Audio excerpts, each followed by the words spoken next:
Olá! Diante dos últimos acontecimentos da Cracolândia na cidade de São Paulo, o programa Assembleia Debate vai discutir o problema aqui no estado. Por isso, nós convidamos um time de peso para falar sobre este assunto. Conosco estão o deputado estadual Orlando Bolsoni, do PSB. Também aqui nos estúdios, Dr. Nelson Raspes, que é psicólogo especialista em pacientes com dependência química. Também nossa convidada de hoje, Ana Leonor, que é integrante do Grupo de Gestão Executivo do Programa Recomeço pela Secretaria da Saúde do Estado de São Paulo. E aqui também, Dr. Henrique Apolinário, que é advogado do Programa de Justiça da ONG Conectas Direitos Humanos. E não por desmerecer, mas em último está aqui nosso convidado também, Dr. Guido Palomba, psiquiatra forense conhecidíssimo. Sejam todos muito bem-vindos aqui no nosso Assembleia Debate. Vamos fazer um resuminho aqui dessa ópera. Eu vou começar aqui pelo deputado Orlando Bolsoni e já trago uma informação para o senhor que não deve ser novidade, deputado. No Noroeste Paulista, 32 municípios estão no chamado Mapa do Crack. Entre eles, São José do Rio Preto, uma cidade de atuação do senhor, deputado. Primeiro, uma honra estar com um grupo seleto de especialistas, então para mim é um motivo de aprender bastante com Dr. Guido Palombo, com a Ana Leonor, com o Dr. Nelson e o Dr. Henrique. E o tema é talvez o tema mais atual. Hoje a secretária dos Direitos Humanos da cidade de São Paulo, a professora Heloísa Arruda, ela à época, quando secretária da Justiça, ela dizia que o maior problema do país, mais que os problemas macroeconômicos, era exatamente a questão social, mas impulsionada pela droga, pelo seu combate e pelas suas consequências. Não só a região noroeste, mas o estado de São Paulo, através de um estudo brilhante de um jornalista, Alain de Abreu, jornalista do Diário da Região e também professor universitário, ele fez uma pesquisa científica com metodologia, onde ele buscou o histórico da droga do estado de São Paulo ser transformado numa rota de onde chega a droga do exterior, e a região noroeste, pelo fato de ter inclusive rodovias, tanto a rodovia norte-sul quanto também a rodovia que liga todo o oeste, leste-oeste de São Paulo, do litoral até os estados do Mato Grosso e de Goiás, essa região estrategicamente ela ficou possível, ficou fácil, atrativa, né? Fácil para os traficantes. E há hoje o estado de São Paulo ele está sendo utilizado, em razão dessa questão geográfica, está sendo utilizado como rota de passagem dos países que vem a droga dos países produtores. Ora, já vem a pasta de cocaína devidamente refinada, ou também com laboratórios clandestinos que constantemente são nos termos policiais, estourados pela Polícia Federal e Polícia Civil do Estado de São Paulo. Então é um grande desafio. E o momento aqui é oportuno, porque trata desde a questão jurídica, onde envolve a segurança e tal, até a questão da saúde, com psicólogos, e de um programa que começou, a sua discussão começou aqui na Assembleia, começou também na Secretaria de Desenvolvimento Social de São Paulo, quando se buscou uma alternativa, que é o programa Recomeço, que é um grande avanço, mas ainda é insuficiente, dada a complexidade que o problema atingiu. Vou até pegar o gancho, então, aqui do deputado Orlando Bolsoni para transferir aqui a palavra para a Ana, representando aí a parte da Secretaria de Saúde também. A gente esteve recentemente aqui com o secretário estadual da VIUIP, e inclusive ele entrou com um dado, recentemente ele fez uma oitiva aqui na casa, de prestação de contas, enfim, do regimento, e ele abordou, obviamente, o assunto Cracolândia, um assunto de saúde pública, e trouxe uma informação que movimentou um pouquinho os bastidores aqui. Ele dizia que 39% das pessoas que consomem a droga na região da Cracolândia, em São Paulo, são daqui de São Paulo. O restante, 61%, estamos falando de pessoas de fora da cidade e do estado. Fala um pouquinho para a gente desse programa Recomeço aí, Ana, por favor. Agradecer o convite da Assembleia, é sempre bom estar nessa casa para poder elucidar, contribuir e somar esforços, né? Os dados que o nosso secretário traz estão corretos. Toda vez que nós fazemos esses levantamentos, nos debruçamos sobre esses estudos, é meio assustador ver algumas situações. Como o deputado disse, a questão da rota do tráfico, ela facilita muito essa movimentação de pessoas. E a iniciativa do governo do estado em criar o programa Recomeço, quando nós tivemos aí essa avalanche de informações, o estudo que foi feito, a pesquisa que foi feita pela Confederação Nacional dos Municípios, que traz um retrato do Brasil, da América do Sul, contando um pouco onde é que estão esses pontos de consumo de drogas. Esse mapa do crack. Ele nos leva ao desafio de intensificar as ações e não ficar só numa discussão de que ela é da justiça, ele é da segurança pública. Não que se não se discutisse isso, mas assim, de elevar um pouco mais o tom dessa discussão para fazer a integração de políticas públicas que existem e que não podem estar estagnadas, estanques, trabalhando sozinhas. Quando se fala de alguém dependente, está se falando de alguém doente, alguém que precisa de um tratamento, de uma equipe multidisciplinar, que precisa do apoio da justiça, porque há questões judiciais importantíssimas que trazem essas pessoas também a essa situação, e trabalhar a questão das vulnerabilidades sociais. Se perde muito contato com as famílias, se perde emprego, se para a educação. Como trabalhar tudo isso se cada um estivesse trabalhando no seu pedaço? A hora que nós olhamos para a Cracolândia em São Paulo, o Estado vem sempre complementarmente, isso é bom a gente lembrar, né? Quando a gente tem o dado da insuficiência do programa ainda, porque você precisa construir essa integração. O Estado é complementar, a iniciativa direta é dos municípios, mas o problema não é só do município, ele está localizado numa dimensão maior. Então, nós nos preocupamos, dentro das ações do programa Recomeço, em fazer esse ambiente que congregue as políticas públicas, juntar educação, segurança pública, justiça. Nós temos no Cratódio o anexo judiciário, participação da OAB, participação da Defensoria Pública, do Tribunal de Justiça e do Ministério Público para acolhimento desses casos. E o Cratódio fica ali, na Cracolândia. O Cratódio fica ali, a 2 quarteirões da Cracolândia. Não é que, eu vou ter que andar, eu não sei onde é que é, até procurar ajuda, não, está ali. É uma região, a localização do Cratódio, já historicamente, o Dr. Guido trabalhou em alguns momentos, ainda quando era um ambulatório de saúde mental lá atrás. Ela tem uma facilidade de acesso, você tem o trem, você tem o metrô, o cruzamento das grandes avenidas, então isso também propicia ali uma certa mobilidade urbana que precisa ser melhor monitorada. Eu vou aproveitar o seu gancho aqui para chamar uma matéria que a gente fez recentemente aqui, que tem a palavra do governador, inclusive do estado de São Paulo. Depois de uma cerimônia que sancionou leis sobre municípios de interesse turístico aqui na Assembleia Legislativa de São Paulo, o governador Geraldo Alckmin falou sobre o combate ao tráfico de drogas no estado, as ações na Cracolândia e o atendimento aos dependentes químicos. Vamos conferir. O Brasil, infelizmente, é o maior consumidor de crack do mundo. Nós temos 2,8 milhões de pessoas com dependência química, mais de 1 milhão só de crack, uma doença crônica, recidivante, você não vai resolver no estalar de dedos. Agora, estamos trabalhando, de um lado, prendendo o traficante, recolhendo armamento, estourando áreas de refino. Então, tivemos 60 autorizações da Justiça com mandados de prisão, não só na Cracolândia, mas inclusive em Caraguatatuba, em outros municípios, diminuiu a oferta de droga. Quer dizer, nós temos uma redução dessa oferta de droga. A outra, apreensão de armas e de drogas. E finalmente e é um trabalho permanente, é oferecer atendimento aos usuários, né? E é isso que nós estamos fazendo. Aumentou 3,5 vezes o número de internações e de acolhimento dos nossos serviços, da Rua Helvécia, do Cratódio e na rede hospitalar. Quer dizer, há uma procura maior. As famílias também estão vindo ao encontro dos seus familiares para ajudar.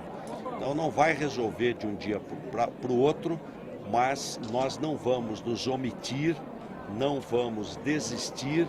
De um lado é foco no tráfico de droga e na prisão de traficante, De outro lado, é ajudar o usuário para que ele possa sair dessa situação. É importante o governo federal entrar nessa luta. São Paulo produz café, laranja, cana, milho, soja, não produz cocaína. Então é preciso controle de fronteiras em relação a tráfico de drogas e tráfico de armas. E nós estamos preparados com a rede de saúde para poder atender aqueles que necessitam. E tem aumentado bastante a procura por tratamento. Esse é um trabalho que não vai resolver a curto prazo. Que nós temos, até porque não depende de governo. Você não pode, o dependente químico, ele não pode ser preso e nem deve. Então o que nós temos que fazer é combater o tráfico e, de outro lado, oferecer o tratamento ao dependente. E é claro que 99% das vezes vai ser voluntário. E se é voluntário, depende da pessoa. O que nós estamos fazendo é um trabalho de convencimento, com equipes multiprofissionais abordando. Agora, não pode deixar concentrar, porque quando concentra, facilita o tráfico de droga e dificulta a ação da área social e de saúde. Nós temos inúmeras comunidades terapêuticas cuja gestão é de comunidade religiosa, com bons resultados. A tarefa é, na emergência, o CRATOD. Ele funciona 24 horas por dia e tem 35 leitos de internação. O atendimento ambulatorial pelos CAPs, os Centros de Atendimento Psicossocial. As internações nos hospitais da rede do Estado. Temos um único hospital especializado em Botucatu, feito só para dependente químico. E as comunidades terapêuticas. Porque não adianta você desinternar, às vezes a pessoa não tem para onde ir. Então ela pode ficar até 6 meses nas comunidades terapêuticas. Bom, voltando à discussão aqui para o estúdio, depois das palavras aí do nosso governador do estado, eu passo a palavra para você, doutor Nelson, que lida dia a dia ali, frente a frente, com dependentes químicos. Você ouviu aí que o governador fala de uma frente de trabalho, né? Não é num dia vai lá, tira e tá tudo certo. A gente está falando de um problema muito maior, que são pessoas doentes? É isso que eu posso falar? Sim, sem dúvida, sem dúvida. São pessoas que a dependência química é considerada uma doença, né? É considerada uma doença crônica que a princípio não tem cura, por ser uma doença que vicia com facilidade e não tem aquela cura imediata, não é um remédio que você vai prescrever que vai solucionar o problema. Tá pronto. A princípio a gente trata como uma doença incurável, mas que ela é preventiva. E isso que o governador falou é verdade. A gente, como a Ana acabou colocando, é ver a questão do ser humano sem rótulos. Porque é muito comum os pacientes virem até mim e falar, porque acontece alguma coisa, porque eu sou um nóia, porque eu sou um drogado, e a família já começa a rotular também. Paralelo, a gente tem que fazer um trabalho com a família, que são os codependentes, que também já não tem um certo grau de tolerância para certo, acho que é sem vergonhice, muitas coisas. Mas o que eu vejo, Silvia, com esses programas e pelo que eu venho acompanhando ao longo dos anos, está tendo uma conscientização maior. Porque, que nem, por exemplo, estamos falando aqui da Cracolândia, mas falar da Cracolândia é falar de um mercado de drogas a céu aberto. Que hoje em dia você sabe que vende tudo ali abertamente e é a coisa mais fácil do mundo. Não é que nem o governador falou, não é fácil, não é fácil. Não é mágico. Não tem uma resposta mágica, mas tem aquele trabalho de conscientização para poder tirar a pessoa daquele meio onde ela vive. Isso a gente está falando do crack, né, doutor Guido? Tem muito mais drogas aí pela frente, muito mais dependência aí. A gente realmente tem que tratar o ser humano como ser humano. Pois é. Primeiro eu quero agradecer o seu convite, Silvia, e também de você ter me convidado com essa... Timaço. Esse time de primeiríssima. Mas eu acho que eu vou levar para um lado um pouco polêmico, porque eu vejo que existem amadores lidando com esse problema, verdadeiros amadores. E vou abordar um ponto que é polêmico, mas medicamente não há polêmica nenhuma, que é a internação compulsória. Por quê? Se você tiver um indivíduo que foi atropelado com traumatismo de crânio, se você tiver um indivíduo que está com apendicite supurada, Cirurgia. se você tiver diante de um indivíduo com infarto do miocárdio, nenhum médico minimamente bem informado, ele vai não recomendar uma internação. Ele vai recomendar a internação. Tem que internar. Ponto final. Quer aquele traumatizado queira ou não queira. Tá. Isso é um dever humano. Tá certo? Tá. O crack, o viciado em crack, é um doente mental gravíssimo, de difícil cura. Talvez, se tiver, gravíssimo, ele tem que ser internado. Esse negócio de falar eu quero e eu não quero, não dá. Por que não dá? E por que não se pode escutar o viciado em crack nessas circunstâncias de vício grave? Porque se ele tem o entendimento, digamos que ele ainda mantenha o entendimento sobre aquele estado depauperado no qual ele está, de verdadeira decadência familiar, social, moral, se ele tiver esse entendimento, ele não tem, de forma alguma, capacidade de se determinar de acordo com esse entendimento. Porque o que ele quer é o que ele precisa, não é o que ele quer. Ele está dominado por um desejo imperioso de usar a droga agora ou daqui a pouco.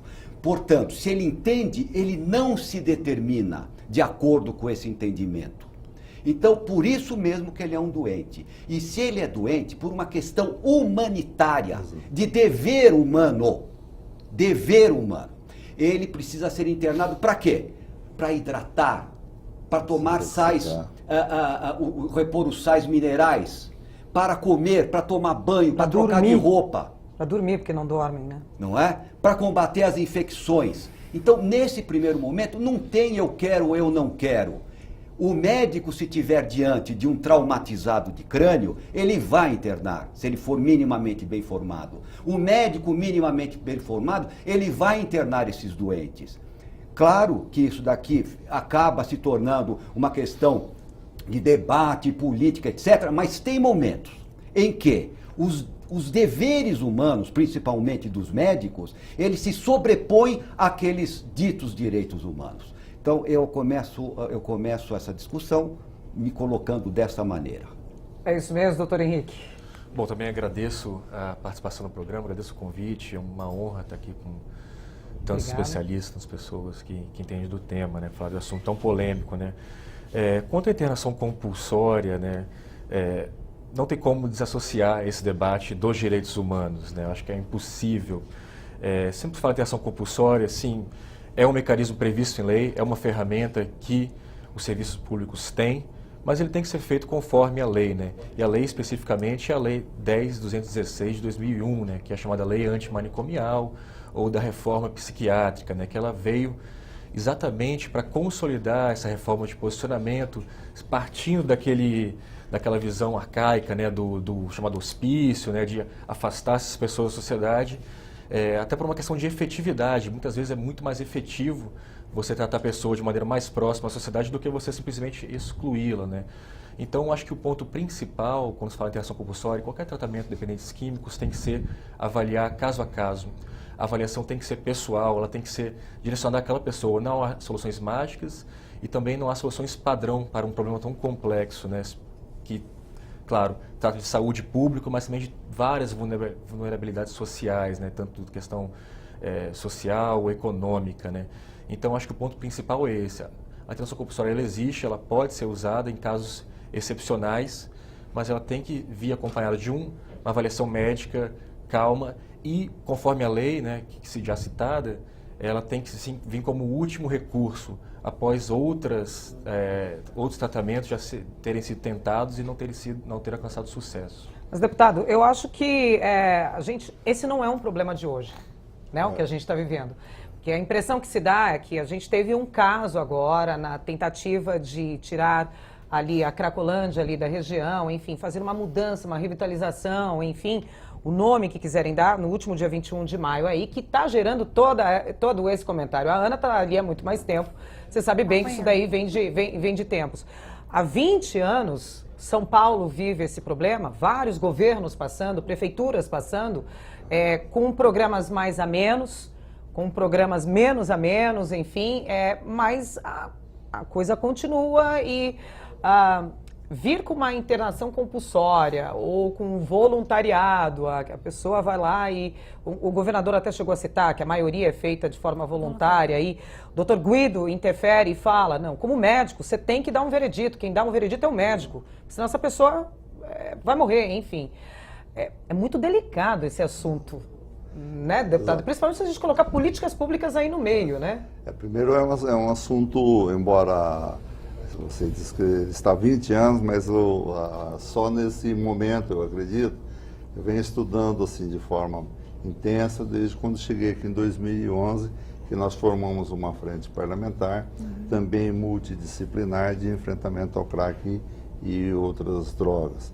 Aí participamos de forma integrada com as secretarias e o primeiro diagnóstico é de que é um tema multidisciplinar. Daqui então a gente Isso vê não se discute. um advogado, um psicólogo, uma especialista e um dos grandes psiquiatras do país, que é o Dr. Guido. Então, primeiro, o tema é muito complexo.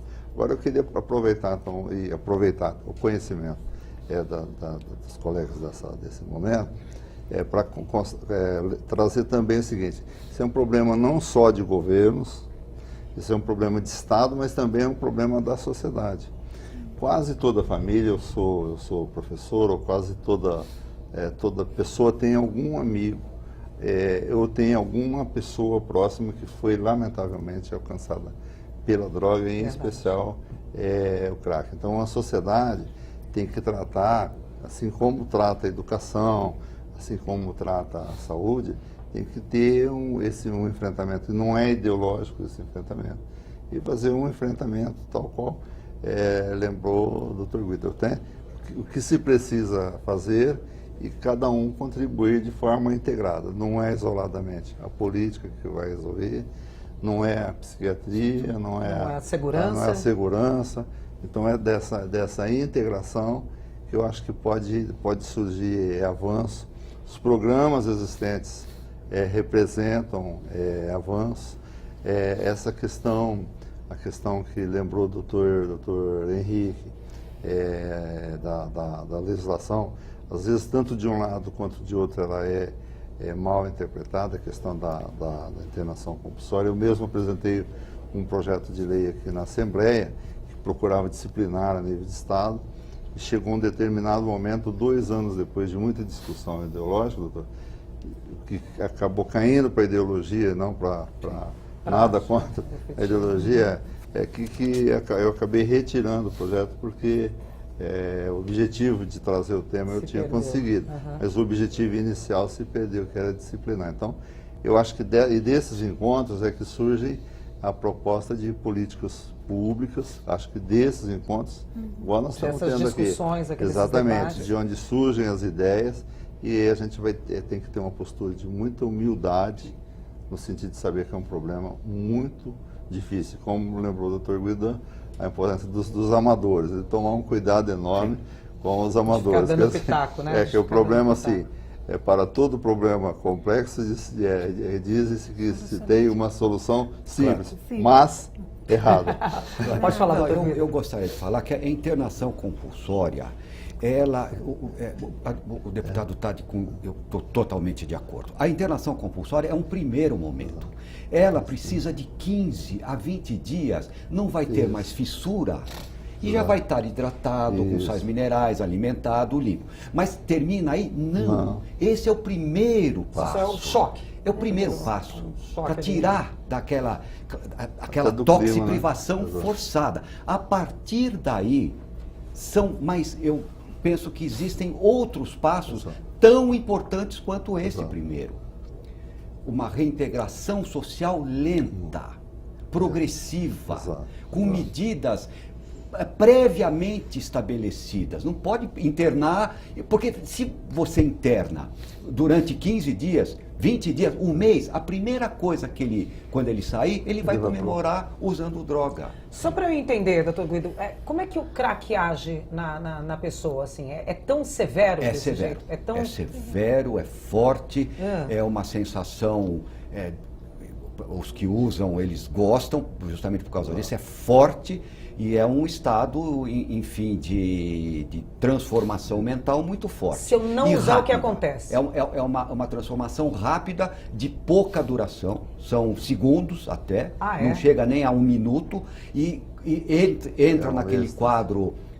aquele quadro de prazer, digamos assim, e logo é o chamado ban. Ban é quando dá aquela euforia, aquele estado, né, de nirvana, e ban quando cai. Aí quando cai ele quer voltar para aquele estado, aí fica repetindo, e não larga, não adianta. Se não tiver uma toxiprivação, nesses casos graves, naturalmente, cada caso é um caso, é preciso examinar para ver aquele que precisa ser internado. Ele não consegue porque ele é escravo de um desejo imperioso que invade o pensamento. Está acima dele. Acima dele. Não é ele quem decide isso daí. Ele perde o livre-arbítrio. Como funciona a privação? Quando fica privado, qual é o estado do... Quando ele estiver privado, nesse estado de privação, é preciso hidratar, alimentar, etc. E para mim, na minha concepção, claro que existem várias formas de abordar. Na minha concepção, a única droga possível de usar são os sedativos menores, os famosos benzodiazepínicos, que pode ser usado até em excesso, porque ele não mata, mas ele vai o quê? Acalmar aquele indivíduo, tirar um pouquinho aquele estado de angústia que ele se sente. E sozinho, nada de antidepressivo, nada de nada. E a partir de um momento ele começa a sair, vai diminuindo, ele vai saindo, e aí precisa profissionalizar, entrar com outros métodos, o serviço social, os psicólogos. Resgatando, enfim, né, esse ser humano que se perdeu. Talvez seja o ponto crucial. Acho que às vezes a gente fica num romantismo até, né? Acalorado na questão ideológica, e a gente esquece desta pessoa, a prática, na prática, como que precisa que é de um trazer essa pessoa de projeto volta? terapêutico integrado. Lembrar, doutor Nelson, também. Não, eu falo a privação quando a pessoa não consegue porque não tem renda, e ele não consegue suprir aquela, quando ele continua na rua, fica privado da droga. Olha só que importante, entendi. Qual que é o estágio? Quando ele não tem droga, ele também não tem para onde ir. Do que ele é capaz. E também políticas depois, na sequência, políticas favoráveis do Estado. Por exemplo, os direitos humanos, a igreja, enfim, essas instituições, ajudar a colocar em locais de trabalho, colocá-los, como tem cotas. Né? Arrumar cotas. E o Estado, ele tira os impostos daquele empregado, favorecendo as indústrias que empregarem, tentando recolocar. Uma saída. Enfim, mas são vários passos progressivos e lentos. E isso não se resolve em 15 dias, em um mês. É longo, mas é possível acabar com a Cracolândia, sim. Eu queria até complementar em relação à lei, né? A lei 10.216, que fala da reforma, nós acabamos com os manicômios. Ela traz uma política forte e a definição do tipo de internação. A gente acaba polemizando sempre a voluntária e a compulsória, mas a gente esquece da involuntária. Que você São três tipos de internações, né? Como é que é? A voluntária, a involuntária e a compulsória. A voluntária é aquela que a Silvia pega e fala: oi, eu quero sair dessa vida. Sim. De qualquer modo, as três, Silvia, sempre vai preceder uma avaliação de uma equipe multiprofissional, médica, porque ela começa ali a intervenção que você vai fazer de uma proposta de terapêutica para ele. A involuntária da compulsória, qual é a diferença? A compulsória, um juiz vai determinar. Você pediu, o médico está lá, eu não tenho família, não sei referência dessa pessoa. Então, a proteção dessa pessoa enquanto ente executivo, Estado, público, é com autorização do juiz. Porque senão você está cometendo o cárcere privado, como as pessoas... Eu levei o José e prendi, nunca mais ninguém soube dele. Você corre o risco. Então, acho que aí vem um pouco da discussão que a gente tem acalorada, às vezes, isto vai voltar aos manicômios e tal. Não. Primeiro porque tem que ter um juiz, não vai deixar. Automaticamente o Ministério Público é avisado, a lei determina isso. Tem todo o processo nessa internação compulsória, não é? E ela dá entrada por um serviço de saúde que, se pensasse isso lá atrás, não tinha um sistema, eu não tinha um controle, eu não tenho registro, é manual. melhoramos muito, né? Ainda não é o 100%, mas melhoramos, você tem os controles. A involuntária, quando você tem a família, você já prepara esse retorno dessa pessoa. Mas em qualquer das 3 que você utilize, ela tem que estar linkada num serviço que a gente chama de Centro de Atenção Psicossocial. Nem todos os municípios, são os CAPs, os famosos CAPs. Que a gente conhece. Você tem o CAPs álcool e drogas, o CAPs adulto, o CAPs infanto-juvenil, de acordo com o porte do serviço. Lá existe uma equipe toda preparada para construir esse projeto terapêutico que o Dr. Guido fala. Então, se a internação aqui, ela resolve, em termos esse imediato, então, eu resolvo porque essa pessoa está correndo um risco de morrer. Né? Ela está debilitada, ela não tem que intervir. Ao mesmo tempo, ela não é a solução que garanta que ele vai permanecer no tratamento. Então, o que tem dentro de um CAP? Você tem psicólogo, você tem terapeuta, você tem assistente social, você tem médicos, tem cama, você tem alimentação. Ele é feito um acolhimento, que a gente fala de acolhimento diurno e noturno. É fundamental. E já entra com o processo de articulação com a rede. Se a gente falar da política do SUS, né? Eu sou do SUS, você tem a política do SUAS, que é o Sistema Único de Assistência. Você tem que acionar o CRAS, que é o Centro de Referência da Assistência. Você tem que acionar o CREAS, que é o Centro de Referência Especializado da Assistência. Eles são similares, se você pegar assim, a UBS está para o CRAS, os ambulatórios, os CAPs estão para os CREAS. Você vai ter serviços de acolhida diferenciados. Você tem repúblicas, você tem centro de acolhida, que aí é numa outra vertente, você tem moradias assistidas. No programa Recomeço, inclusive no prédio que a gente tem na Cracolândia, na Rua Elvésia, nós temos as moradias monitoradas. O que são essas moradias diferentes das demais? É sempre um paciente nosso que pode ter ido para uma internação ou não.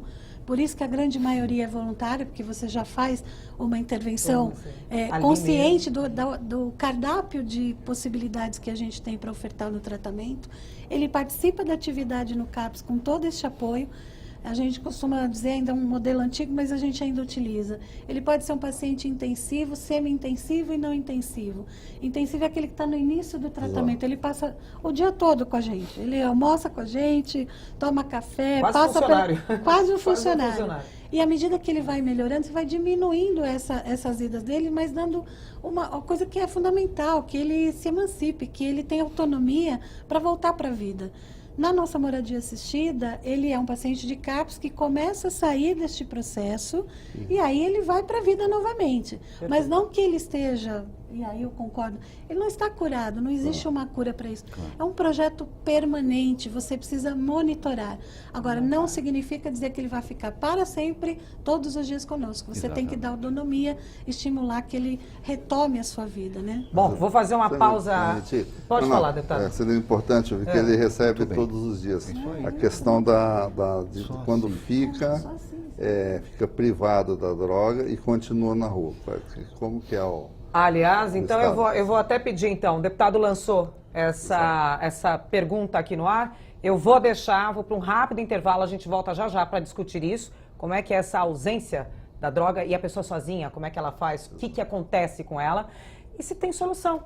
Parece que tem países aí como referências que a gente já tem uma mudança radical aí nesse comportamento, tanto social, quanto de saúde, como político. Não sai daí, a gente volta já.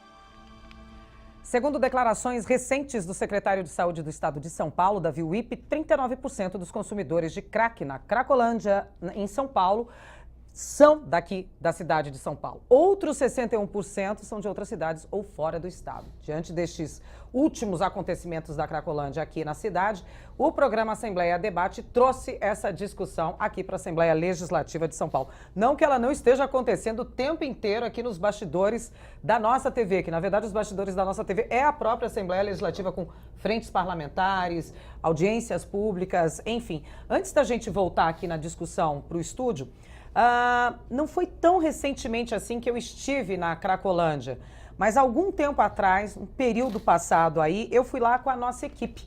E eu gostaria que vocês acompanhassem agora como é que foi a nossa abordagem, a nossa passagem por lá.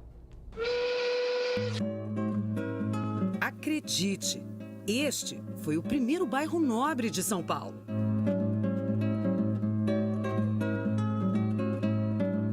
Acredite, é neste bairro que fica a Cracolândia.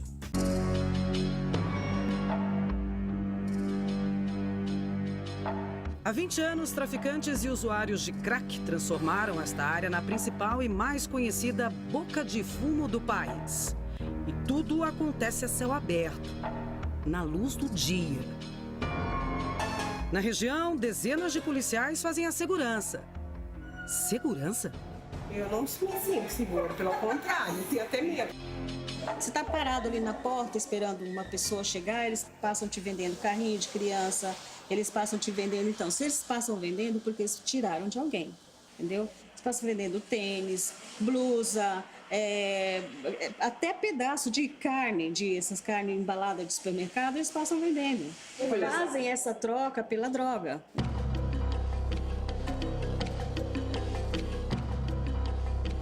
Para a gente conseguir gravar essa matéria, a gente precisou entrar num prédio residencial aqui na região do centro de São Paulo mesmo, subir até o andar mais alto, falar baixo e ser extremamente discreto. Para poder entrar aqui no prédio com descrição, que ninguém nos visse, tivemos que cobrir a nossa câmera com essa camisa aqui do nosso motorista. Tudo para poder fazer essa matéria e mostrar como que é a realidade de quem mora aqui na região central de São Paulo. São pessoas, moradores, que ficam atrás das grades, enquanto na rua, olha o que acontece. Polícia, drogados e falta de segurança. Para morar nessa região aqui, ó, só você tendo um spray de pimenta e um cacetete, que é pesado isso daqui. É com isso que os moradores se armam para poder ter uma vida segura.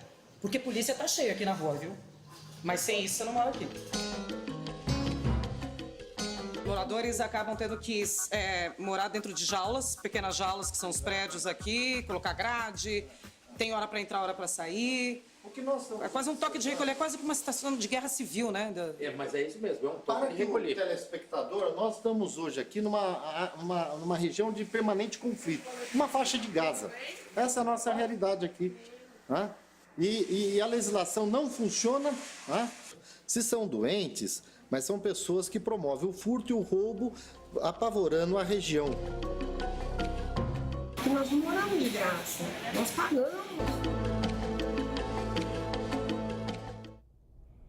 Só explicar o contexto dessa matéria, na época a gente falava através da segurança dos olhos dos moradores ali, que tinham o toque de recolher para entrar e sair de casa, e tanto que a gente foi conversar ali na região com os moradores, né, para saber como é que é. Mudou muita coisa, Ana, de lá para cá? Essa matéria tem mais ou menos um ano que a gente fez. Eu acho que a gente teve momentos piores, Teve, né? Momentos menos intrigantes, eu diria assim.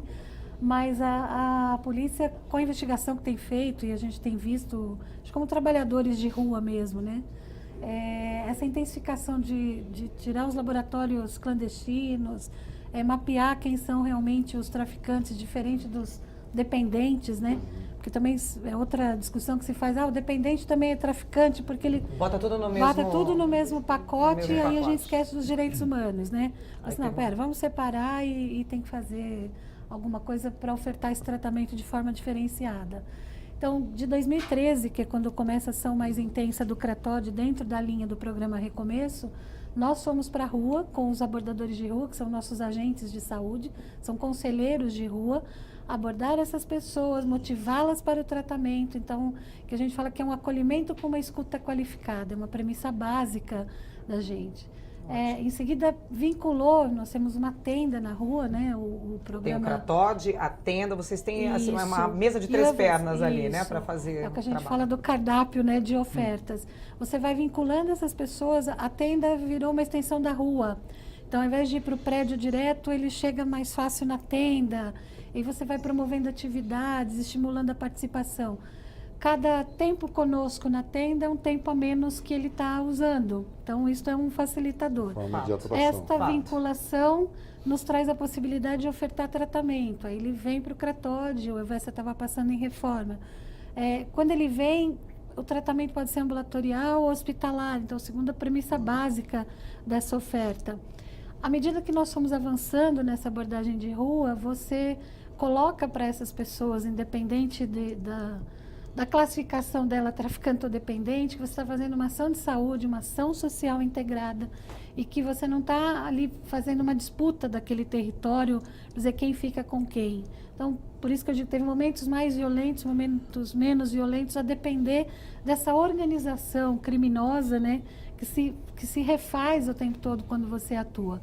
Nosso foco, saúde, assistência, segurança, tem que ser de proteção dessas pessoas e garantia de direitos. E está sendo feito. E está sendo feito. Deputado, eu deixei uma pergunta anterior aqui no nosso bloco, que é qual era mesmo, para lembrar para quem está em casa aí? Para lembrar para o... Vamos lá. Eu vi também, doutor Nelson, no sentido ele que atua diariamente, é a pessoa que fica privado da droga e que não tem a oportunidade de fazer um tratamento. Como que ele chega diante do profissional, como que ele procede, como que é essa pessoa, uma descrição aí de como ele se transforma. A gente parte do princípio de que a pessoa quando nos procura é porque ela está querendo, ela está consciente de que ela quer ajuda. Sim. E que ela não tem mais o poder, o controle sobre aquele problema dela. A questão que acontece muitas vezes é que a própria química condiciona a pessoa a querer se manter no vício. Isso faz com que ela tenha comportamentos compulsivos e comportamentos de querer continuar na doença. O que é? Olha, eu sou a Silvia. Eu usei a droga, acabou a droga. E eu não quero mais. O que acontece? Eu chego até você, como é que eu chego até você? Eu chego tremendo, eu chego com raiva, eu chego... Na abstinência. Você tem uma crise de abstinência. Eu acho que sobre a abstinência... Existe um fato interessante, que falam que ele usou droga para assaltar, para delinquir e tal. Na verdade, eles delinquem quando eles estão em abstinência. Exato. Na droga, eles estão, entre aspas, calmos, sossegados ou... Exatamente, deputado. Mas quando estão sem a droga, então eles são capazes de matar por pouco dinheiro para conseguir aquele abstinência. dinheiro. Mas porque é uma coisa que eu sempre digo, a droga ela quebra completamente o senso crítico da pessoa. Exato. Quebra senso crítico, afetivo, moral, quebra tudo. Por isso que ela rouba, ela assalta, às vezes até até moral, mata. Né? Pela doença. Eu acho importante lembrar que não são Fala, todos, doutor Temos aí 1 milhão de usuários, segundo as estimativas, e não são todos que cometem delitos. Né? Sim. E quando se fala em abstinência, tem uma coisa muito, muito interessante do crack em relação à heroína, né, que acontece em muitos outros mercados a céu aberto do mundo, mercados que foram extintos, né, como são de Frankfurt, a gente falava antes. A heroína, ela tem drogas substitutivas, né, baseadas no opioides, né. Em relação ao crack e derivados da coca, não há essa droga substitutiva, salvo engano, ainda. E isso se dá... Você está falando uma transição para doer menos, exatamente. Assim, sair da... Quando se fala em redução de danos, né, em vez de você impor uma abstinência, você consegue ir substituindo a droga através de outras substâncias. No crack ainda não há essa substância. E um dos pontos muito fortes, isso acontece porque não é possível pesquisa. Aliás, eu vou até pegar o seu gancho aí, vamos falar de Frankfurt, senão a gente está com um programa aqui, o assunto é desse tamanho, o programa ficou pequenininho aqui, mas vamos tentar abordar aqui. Eu falei de países que deram certo, ou pelo menos tiveram um bom caminho aí de soluções. Um deles, a Alemanha, em Frankfurt, que tinha aí uma grande população ali se drogando perto de uma estação de trem. E eles conseguiram, através disso daí, dessa transição também, mas lembrando que lá era heroína, a droga, não era crack. É uma diferença, mas é importante né? lembrar, porque houve uma pesquisa para alcançar, eu acho que não é metadona o nome da droga, né? No crack não há. Metadona, né? Metadona. E por que não há essa pesquisa, né? É porque muitas vezes é proibida que haja esse tipo de pesquisa, pelo menos no Brasil, que é líder em consumo, né? Crack e cocaína. A gente não pode ter esse tipo de pesquisa, ou pelo menos ela é muito dificultada por empecilhos legislativos, né? Então, eu acho que a gente tem que avançar nesse sentido de não impor a abstinência como o único tratamento, né? A gente fala da internação, que não é o único tratamento, mas o debate sempre volta para a internação e a abstinência como um tratamento. E há políticas de redução de danos que funcionaram em outros lugares do mundo, claro, com outros exemplos, que não se pautam exclusivamente, ou pelo menos não como primeira iniciativa na abstinência e na internação, seja compulsória ou... Você quer complementar? Não, até porque ele está falando. A internação, como eu concordo com o doutor falou, tem que internar para começar a descondicionar um pouco a própria conduta dele ir para aquela zona de prazer dele, que para ele é uma zona de prazer. Mas a questão aí é apenas uma coisa, uma semente que a gente está plantando. Porque a partir do momento que ele sai dali, como é que vai ser a vida dele? Mesmo tendo família, como é que vai ser? Pós 15 dias, como é que a gente vai lidar com essa e pós pessoa? período de internação, porque tem pessoas que ficam um mês internado, como tem pessoas que ficam um ano internado. Agora, a impressão que a gente teve, só colocar isso em discussão as aqui... comorbidades, né? As Sempre a gente lembrar comorbidades. disso. As comorbidades, Esse tempo ele exatamente. varia, se o processo da desintoxicação 15, 20, 30 Depende dias, a depender dessas Exato. comorbidades De cada um, clínicas que ele possa ter. A E gente aí, tem a isso que eu acho impressão se que, perde, que né? não deu certo essa primeira atitude, essa primeira ação que teve ali na Cracolândia, né? Que ela acabou saindo de um ponto, como os noticiários mostram, e foi para outro. E a gente já tem outros pontos aqui no estado de São Paulo. Uma repetição. Mas se está dando certo, está sendo feito esse trabalho, que não é um trabalho, como vocês me falaram aqui, mágico. Faz assim e ele melhorou. Então, está tendo ainda o trabalho. Não parou o seu trabalho lá, não parou o trabalho de todos esses... Mas essa ação não foi uma ação assim única, Foi o começo. Tem um trabalho que vem Tem sendo continuidade. desde 2011 que se debate o tema profundamente aqui na Secretaria de Desenvolvimento Social, da Justiça, da Segurança, A da Secretaria da Educação e da Saúde, ele Saúde. faz parte, esse E da debate Saúde do especial, Plano desde Estadual de 2011. Saúde. Aí isso é 2013, importante. aí 2013 É um se plano criou estadual programa. que está sendo Isso, exato. feito. Aí tem que ter integração com o município. Aí é uma questão assim, às vezes a estratégia, eu diria que ela é boa, só que a tática do dia que não foi feliz. Essa é a nossa grande crítica, né, à operação. Né? Vinha havendo uma ampla discussão com o Ministério Público, Defensoria, integrando o CRATOD, as iniciativas estaduais com a iniciativa da Prefeitura nova, né, nessa troca de programa. E essas discussões não foram, no dia, elas não foram implementadas, né? Elas foram completamente olvidadas e houve ali aquela intervenção pontual, onde os próprios serviços da Prefeitura não estavam prontos para absorver, não estavam preparados. Nós tivemos fatos na semana anterior a isso, que aí a gente... Que impulsionaram tomar essa impulsionaram decisão isso. mais... Tanto os funcionários do CRATOD, Elvésia, os funcionários do hoje Programa Redenção, que era o antigo de braço aberto, saíram escoltados pelo tráfico de drogas uma semana antes. O secretário abriu o discurso dele Não ontem... pudemos mais entrar no espaço. Isso, Então, falando eu que acho estavam aí todos ilhados dentro do CRATOD, limite portões da fechados. segurança pública como um todo, Exato. né? Quer dizer, Isso não se foi perdeu, noticiado. Isso não foi noticiado. Isso não foi Então, acho que tem Por coisas que também. a gente, sem defender, acusar ninguém, acho que a gente precisa coletar todas as informações. Não claro. acho que foi uma coisa Claro. para fora da discussão que estava havendo, porque essa discussão permanece, ela continua sendo feita.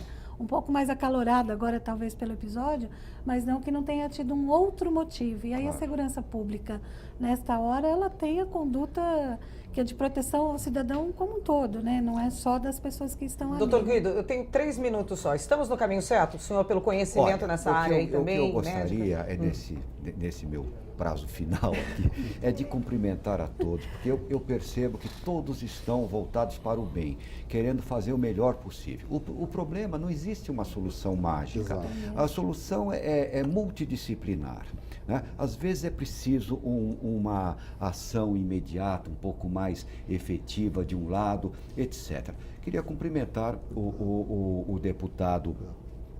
deputado Orlando pelas atitudes que ele vem tomando. Aqui a minha querida amiga do CRATOD, você, Silvia, Obrigada. sempre magistral conduzindo o programa, e os meus Sempre dois trazendo essas- Novos queridos colegas. amigos dos Os direitos pertinentes. humanos, que são importantíssimos, Sim, né? vamos Nesta monitorar hora de se lidar com pessoas, com seres humanos, e lembrando também que os deveres humanos dos médicos, eles muitas vezes eles se impõem aos direitos humanos quando o assunto é vida, é dignidade humana.